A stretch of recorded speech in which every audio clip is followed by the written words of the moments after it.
अभी तक आप लोगों ने अमीर गरीब की कहानियों में उनके कपड़े, उनके रहन सहन और तौर तरीके के बारे में पढ़ा होगा। लेकिन आज की कहानी में हम बात करेंगे अमीर गरीब की तिजोरी के बारे में। मिताली एक बहुत अमीर औरत थी, जिसके घर में किसी चीज की कमी नहीं थी। वहीं दूसरी तरफ थी रेणुका, जो कि बहुत गरीब थी। साथ ही मिताली के घर पर नौकरानी का काम किया करती थी। ऐसे ही एक दिन सुबह के समय मिताली अपने कमरे में बैठकर तैयार हो रही थी। तभी रेणुका उसके कमरे में आती है और अलमारी से लेकर पूरा कमरा फैला देखकर कहती है, मालकिन, आपने ये कमरे का क्या हाल कर रखा है।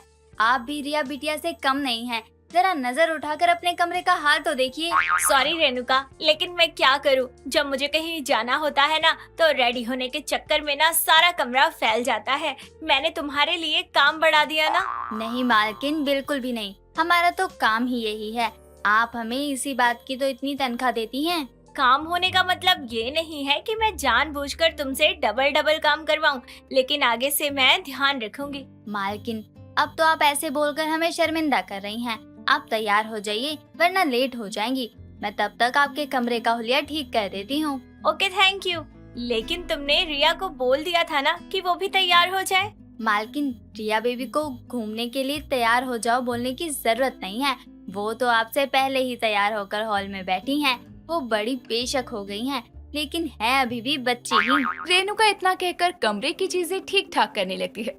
तभी उसकी नजर खुली अलमारी की तिजोरी पर जाती है, जिसे देखकर वो हंसते हुए मिताली से कहती है, मालकिन, अब ये मत कहना कि हम आपकी अलमारी पर नजर डाल रहे हैं, लेकिन बिना पूछे रह नहीं सकते।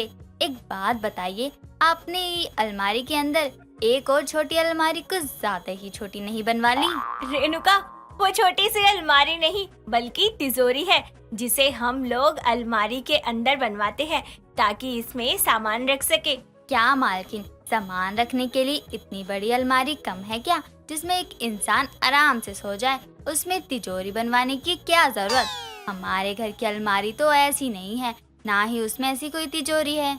रेणुका और मिताली की सारी बातें कमरे के बाहर खड़ा मिताली का भाई शिवांश सुन रहा था, जिसे सुनने के बाद वो अंदर आकर कहता है, तिजोरी और अलमारी के बारे में इतना पूछ रही हो, कहीं माल चोरी करके भागने की तो नहीं सोच रही? ये आप क्या बोल रहे हैं साहब जी? हम गरीब जरूर हैं, लेकिन चोर नहीं हैं। और जिस घर का नमक खाते हैं उसी घर में चोरी करेंगे? आपने ये सोच भी कैसे लिया?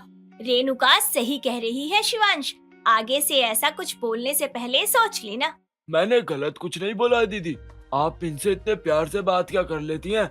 ये लोग अपनी औकात भूल जाते हैं। आज ही अपने घर की तिजोरी अलमारी की बराबरी आपकी तिजोरी अलमारी से कर रही है, कल को न जाने और क्या करेगी। तुम कुछ ज्यादा ही नहीं सोच रहे हो? चले अब, या अभी भी रेणुका को उसकी गरीबी का ताना मारना है? चलो दीदी, मैं तो कब से तैयार हूँ और मुझे कोई शौक नहीं है इन गरीब लोगों को अपने मुंह लगाने का। मेरा भाई थोड़ा पागल है, तुम इसकी बात पर ध्यान मत देना। ओके, मैं आती हूँ थोड़ी देर में, तब तक तुम मेरा कमरा चमका दो।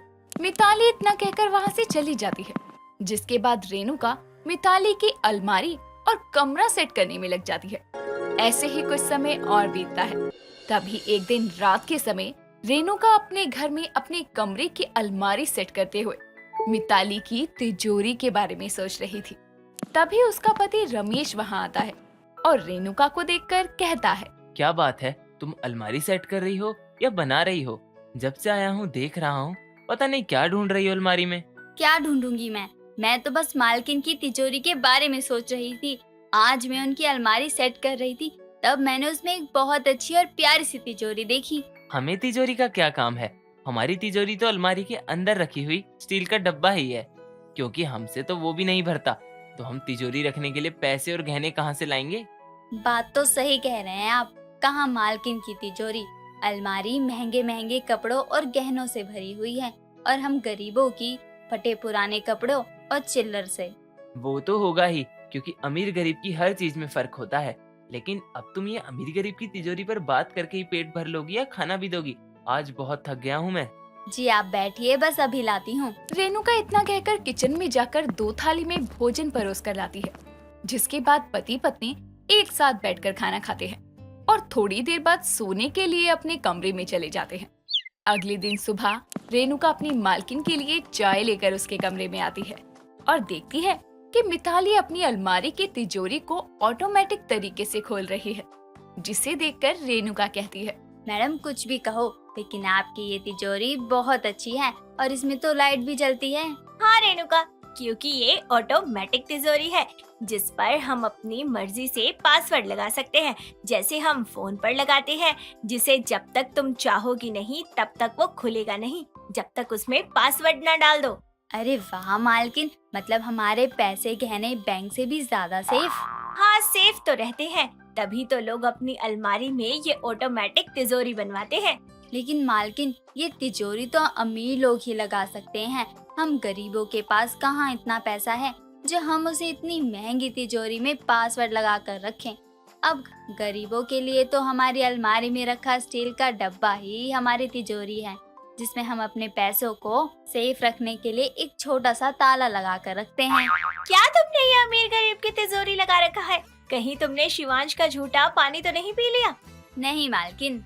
अच्छा वो सब छोड़ो, मैं तुम्हें इस तिजोरी को खोलना और बंद करना सिखाती हूँ, क्या पता कब जरूरत लग जाए। मिताली इतना कहकर अपनी तिजोरी का पासवर्ड डालकर रेणुका को उसे खोलने का सही तरीका समझा रही थी, और ये सारी चीजें मिताली का भाई शिवांश छुपकर देख रहा था, जिसकी नियत तिजोरी में रखे पैसे और जेवर देखकर खराब हो जाती है, और वो अपने मन में कहता है, दीदी ने अपनी इस नौकरानी को अपनी तिजोरी का पासवर्ड बताकर मेरा काम और आसान कर दिया।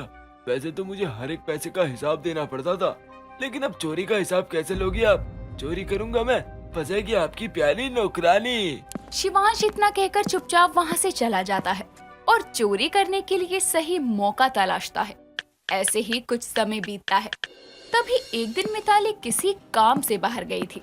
तभी शिवांश मौका पाकर मिताली के कमरे में जाकर उसकी तिजोरी खोल के सारे पैसे और जेवर निकालकर अपने कमरे में छुपा देता है, जिसके बाद खुद ही बाहर जाकर जोर जोर से चिल्लाने लगता है। उसकी आवाज सुनकर सब घर वाले वहां आते हैं।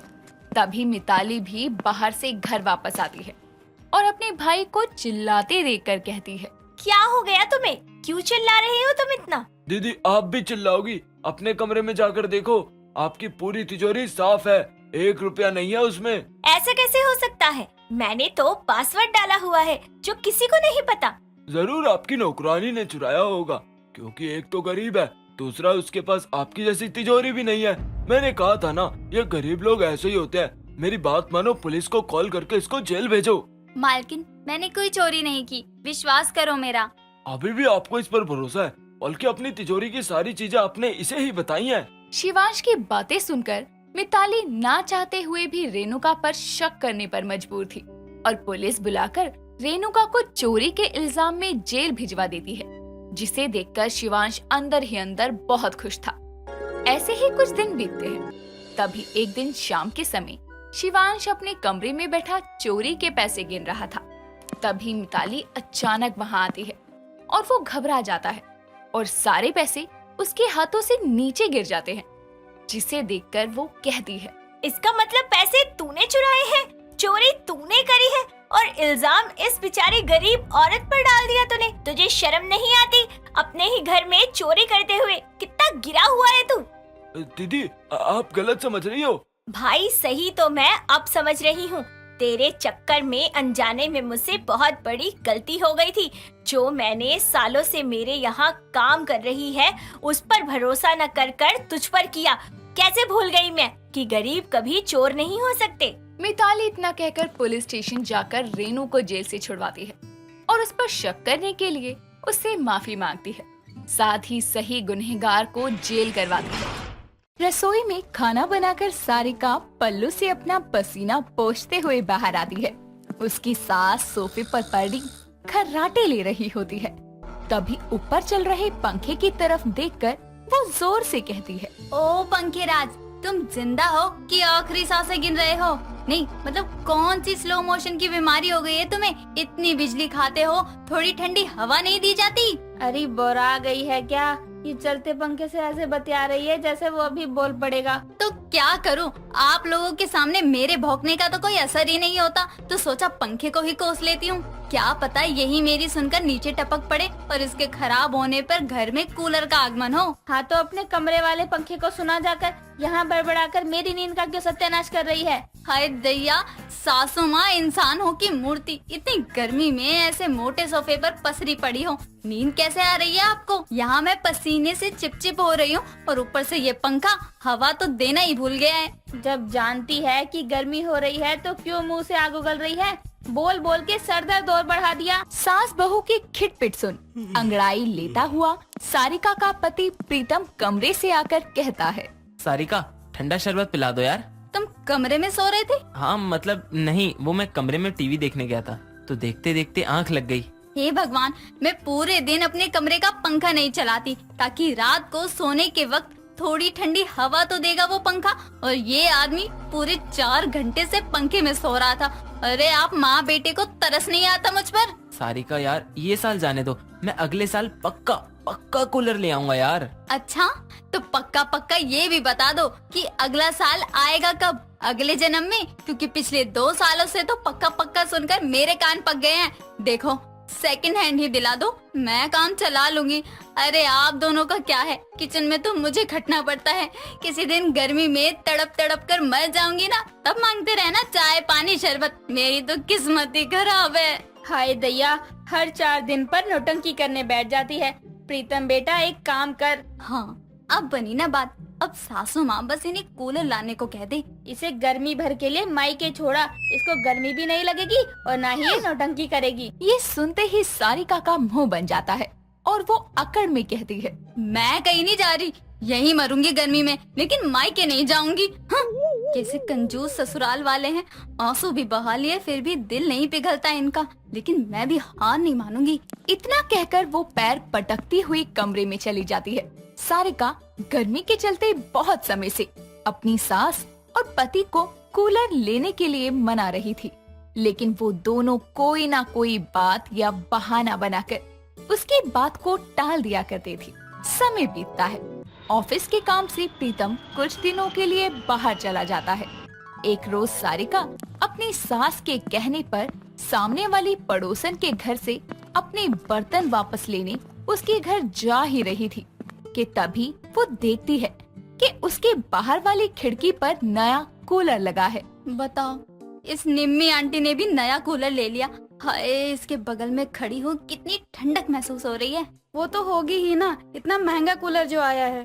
अरे आंटी आप, मैं तो बस अंदर ही आ रही थी। वो आप परसों डोसा और चटनी लेकर गई थी ना, उसकी आपने प्लेट कटोरी वापस नहीं की थी। अरे बर्तन कौन से भागे जा रहे हैं बहू, आ अंदर कूलर की हवा खा ले ठंडी ठंडी। इतना कहकर वो सारिका को खींच कर अंदर ले जाती है। कूलर की हवा लगते ही जैसे सारिका के चेहरे पर रौनक आ जाती है।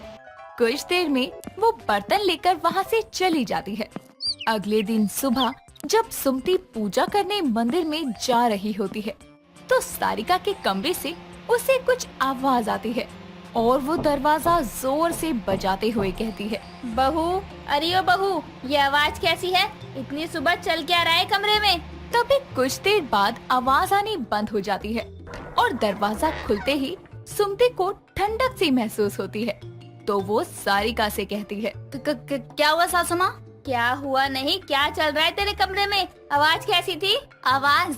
अरे हाँ, वो आवाज तो मिक्सी की थी, जूस बना रही थी ना मैं अंदर। कमरे में? अच्छा, शक्ल से तो लग रहा है अभी उठी है। वैसे भांग खाकर सोई थी क्या? इतनी देर तक तो तू गर्मी के मारे उठ जाया करती थी। क्या है सासू माँ, सुबह सुबह सवालों की बरसात कर रही हो। आदत डाल रही हूँ ऐसे सोने की, क्योंकि आप लोग तो इस जन्म में मुझे कूलर के दर्शन करवाओगे नहीं। जाओ मैं। दोनों सास बहू बातें कर ही रही थी कि तभी गली से किसी के चिल्लाने की आवाज सुनकर दोनों बाहर जाती हैं। तो देखती है कि सारा मोहल्ला बाहर इकट्ठा हुआ है और पड़ोसन निमी हाथ में बाल्टी लिए रोते हुए बोल रही है। हाय मोहल्ले वालों, देखो जरा, कोई कमबख्त मेरा नया नवेला कूलर चोरी कर कर लेकर चला गया। अरे कीड़े पड़े उसको। बताओ, मैं तो कूलर में पानी डालने आई थी और कूलर ही चोरी हो गया। हे राम, मोहल्ले में कौन नालायक कूलर चोर हो गया? आंटी जी, कहीं आप उसी कूलर की बात तो नहीं कर रही जो नीले कलर का था, पहिए वाला, जिसकी ठंडी हवा में बैठकर मैंने आपसे कल बात की थी। हाँ हाँ बहू, वही पहिए वाला। तूने देखा है क्या? हाँ, अपने सपनों में। वो क्या है ना, मेरी सासू माँ तो कूलर दिलाती ही नहीं, तो अपने सपनों में ही कूलर देख लेती हूँ। ए सुमती, तेरी बहू तो मेरे जले पर नमक छिड़क रही है। शांत हो जा निम्मी बहन, और बहू तू अपना कूलर राग मत गा यहाँ पर। तभी निम्मी का बेटा विक्की फोन पर गेम खेलते हुए पार्क से आता है तो पड़ोसियों की भीड़ लगी देखकर कहता है, क्या हुआ माँ, भंडारा वंडारा कर रही हो क्या? इतना जमघट क्यों लगा है? तेरी बारात निकलने वाली है ना, नलायक नल्ले, कहाँ मर रहा था? पता है, हमारा कूलर चोरी हो गया। क्या? ये कूलर कौन चुराता है? अरे विक्की, होगा कोई सड़ी गर्मी का मारा बेचारा। बेचारा भाभी, ये कूलर चोर होगा कोई आवारा। मोहल्ले वालों, अपने अपने कूलर में लोहे की जंजीर लगवा लो, वरना ये कूलर चोर तुम्हें भी ठंडी हवा नसीब नहीं होने देगा। हाय दैया मेरा कूलर। निम्मी का कूलर चोरी होने पर सभी मोहल्ले वाले सावधान हो जाते हैं। तो एक दिन सुमती को दोपहर के समय फिर सारिका के कमरे से वही आवाज आती है। वो कमरे की तरफ बढ़ने ही लगती है कि लाइट चली जाती है और सारिका कमरे से बाहर निकल दरवाजा लॉक किए बिना ही सोफे पर जाकर बैठ जाती है। बहू, ओ बहू। सासू माँ, इतना भी अंधेरा नहीं है कि मैं दिखूं नहीं। जोर से क्यों आवाज दे रही हो? तेरी तबीयत तो ठीक है ना? अब मेरी तबीयत को क्या होना है? नहीं, वो लाइट जाने पर तू आज भड़क नहीं रही, वरना तो बत्ती गुल होने पर 4 बातें मुझे और 40 बातें बिजली विभाग को सुना देती थी। वो अभी कुछ ज्यादा बोलकर तो फायदा भी क्या है? इतना बोला तो कुछ नहीं हुआ। अब मेरे पास कुछ है ही नहीं बोलने को, क्योंकि ना बत्ती जानी बंद होगी, ना आप मुझ पे तरस खाकर कूलर ले आओगी। समय बीतता है लेकिन अब तक निम्मी के कूलर चोर का पता नहीं चलता। तो सारिका अपने कमरे को बंद रखा करती थी। एक रोज निम्मी घर आकर सुमती से बातें कर रही होती है और उसे कुछ अजीब सी आवाज आती है। तूने नया कूलर लिया है क्या? नहीं, अरे ये आवाज ना मिक्सी की है। वो बहू है ना, वो उसी में जूस निकाल कर पीती रहती है। अच्छा, वो मेरा कूलर भी ना ऐसी ही आवाज करता था, इसलिए ना। बहू, जरा चाय नाश्ता ले आ। उसके इतना बोलते ही फिर बत्ती गुल हो जाती है। तब तक सारिका चाय बनाने किचन में चली जाती है तो सुमती कहती है, हाय दया, इस बत्ती गुल की तो झंझट ही अलग है। आजा निम्मी, बहू के कमरे में बैठते हैं। वो बहू अपना कमरा बंद रखती है ना, तो ठंडक रहती है वहाँ। दोनों जैसे ही सारिका के कमरे में कदम रखते हैं तो लाइट आ जाती है। लाइट के आते ही उसके कमरे में रखा कूलर चालू हो जाता है, जिसकी आवाज सुन सारिका किचन से भागी भागी कमरे में आती है और कूलर को देखकर निम्मी और सुमती हैरान हो जाते हैं, क्योंकि वो कूलर निम्मी का था। तो तू है कूलर चोर बहू? मेरा कूलर? तेरी बहू कूलर चोर निकली सुमती। इस लाइट को भी अभी आना था। बहू जवाब दे, क्यों चोरी किया तूने कूलर?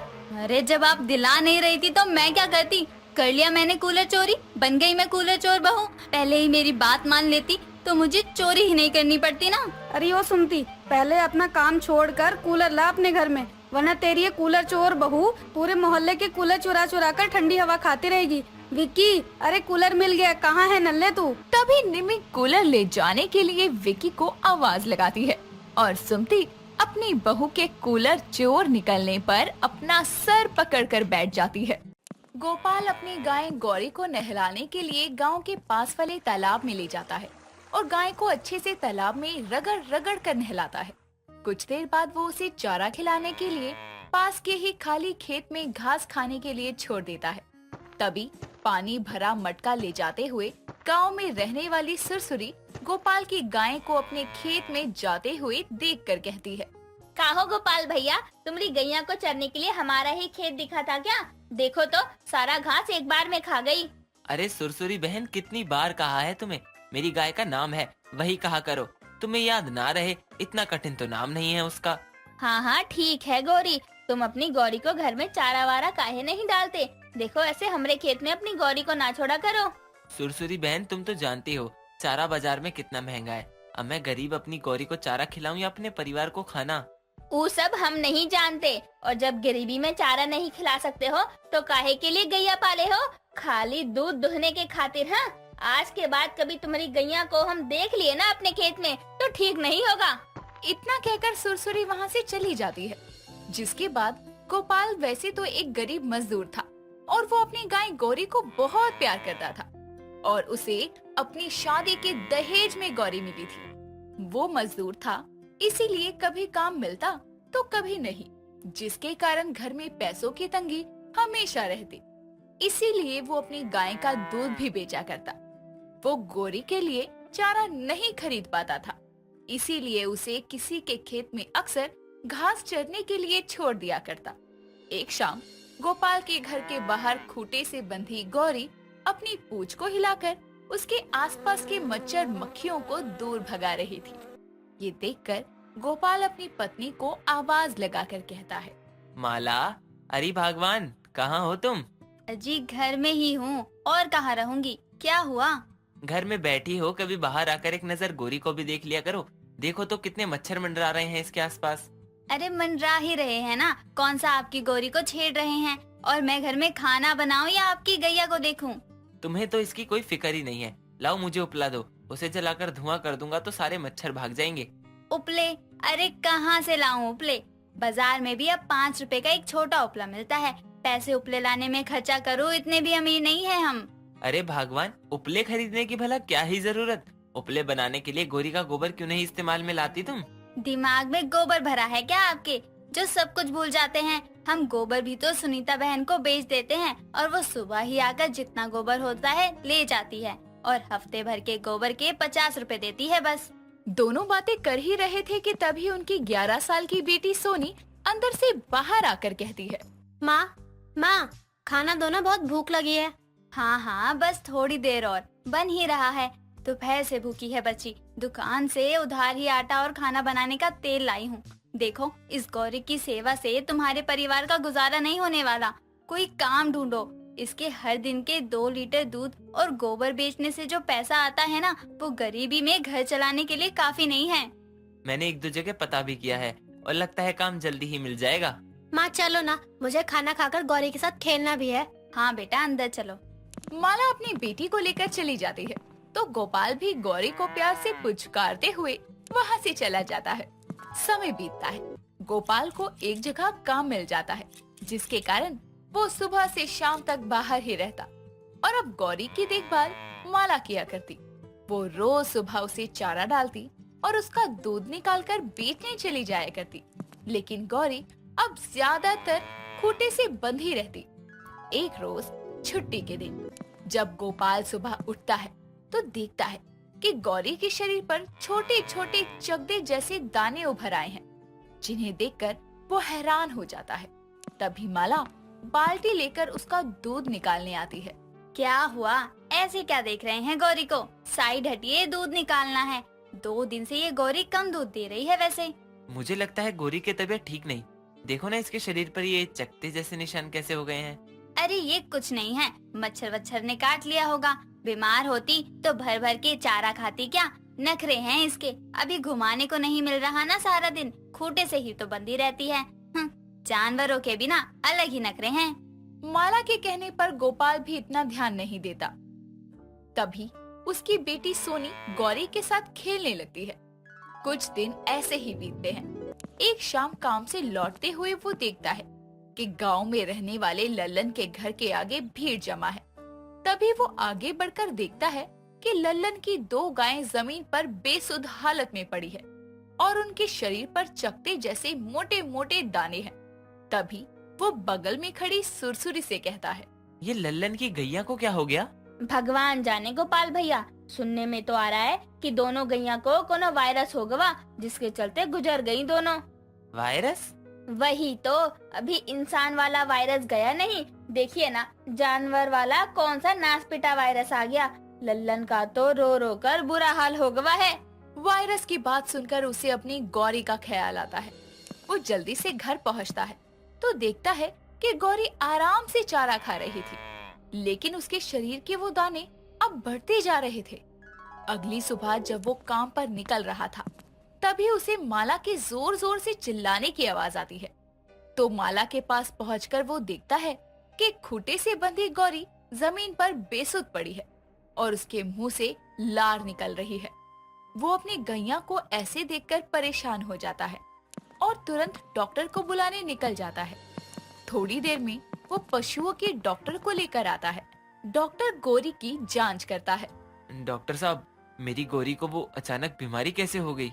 गोपाल देखो, तुम्हारी गौरी के लक्षण बता रहे हैं कि वो लंपी वायरस की चपेट में है। वायरस? पर डॉक्टर साहब, हम तो गौरी को कहीं लाते ले जाते भी नहीं हैं। तो फिर? देखिए, वायरस दुधारू पशु में फैलने वाला वायरस है। गांव में 4-5 और गायों में भी पाया गया है और देश के अनेकों हिस्सों में इसके चलते बहुत सी गायों की प्रजातियां नष्ट हो रही हैं। यानी अब हमारी गौरी भी नहीं बचेगी बाबा? देखिए, दिल छोटा मत कीजिए। आपकी गाय के मुंह से लार आना, ये चकते जैसे दाने, बुखार आना और शायद अब आपकी गौरी पहले जितना दूध भी नहीं देती होगी। हाँ हाँ डॉक्टर साहब, दिन में 2 बार दूध देती थी, लेकिन अब तो 1 बार में भी बहुत कम देती है। देखिए डॉक्टर साहब, हमारे पास एक ही गाय है, इसको बचा लीजिए। देखिए, घबराइए मत। ठीक तरह से देखभाल मिलेगी तो आपकी गौरी ठीक होगी। फिलहाल मैं इसके बुखार के लिए एक इंजेक्शन दे रहा हूँ और इसे अब एंटीबायोटिक देनी होगी। वो मुझे शहर जाकर लानी होगी। तब तक आप लोग इसके आसपास साफ सफाई का ध्यान रखें और अपनी बच्ची को अभी इससे दूर ही रखना। ये सैनिटाइजर है, रोज गौरी के शरीर पर छिड़कते रहिए। डॉक्टर गोपाल को सब कुछ समझाकर वहाँ से चला जाता है और गोपाल अपनी गौरी को ऐसे देखकर रोने लगता है। गोपाल की गाय वायरस की चपेट में है, ये बात पूरे गांव में फैल जाती है। तो जो 2-4 लोग गाय का दूध खरीदते थे, वो भी अब दूध लेना बंद कर देते हैं। गोपाल डॉक्टर के कहे अनुसार गौरी के शरीर को सैनिटाइज करता है। अगले दिन डॉक्टर आकर गौरी को एंटीबायोटिक्स का इंजेक्शन लगाता है। तो गोपाल कहता है, डॉक्टर साहब, इससे मेरी गौरी ठीक तो हो जाएगी ना? देखो गोपाल, कहा नहीं जा सकता। इस वायरस का अब तक कोई टीका नहीं है। मैं बस गौरी के लक्षणों के हिसाब से उसे दवाई के टीके लगा रहा हूँ। इससे फर्क पड़ेगा तो ये पूरी तरह ठीक भी हो सकती है और नहीं भी। इसीलिए न ही ज्यादा उम्मीद लगाओ, न ही हिम्मत हारो। गरीब गोपाल अपनी एकलौती गैया के लिए बहुत परेशान था। वो दिन रात उसकी देखभाल करता। डॉक्टर भी आकर उसे समय समय पर एंटीबायोटिक्स के इंजेक्शन देते, जिससे गौरी की हालत में सुधार होने लगता है। वो पहले की तरह खाना शुरू कर देती है और जमीन पर भी ज्यादा देर नहीं लेटती। ये देखकर गोपाल उसका परिवार खुश हो जाता है। बस उसके शरीर पर उन दानों के थोड़े बहुत निशान अभी भी थे, लेकिन एंटीबायोटिक्स और साफ सफाई का ध्यान रखने से गरीब गोपाल की गाय फिर से स्वस्थ हो जाती है। ये देखकर गांव वाले भी दंग रह जाते हैं। तो दोस्तों, समय रहते जिस तरह गोपाल को अपनी गाय गौरी के इस वायरस की चपेट में होने का पता चलते ही उसने डॉक्टर से सलाह लेकर अपनी गैया को बचाया।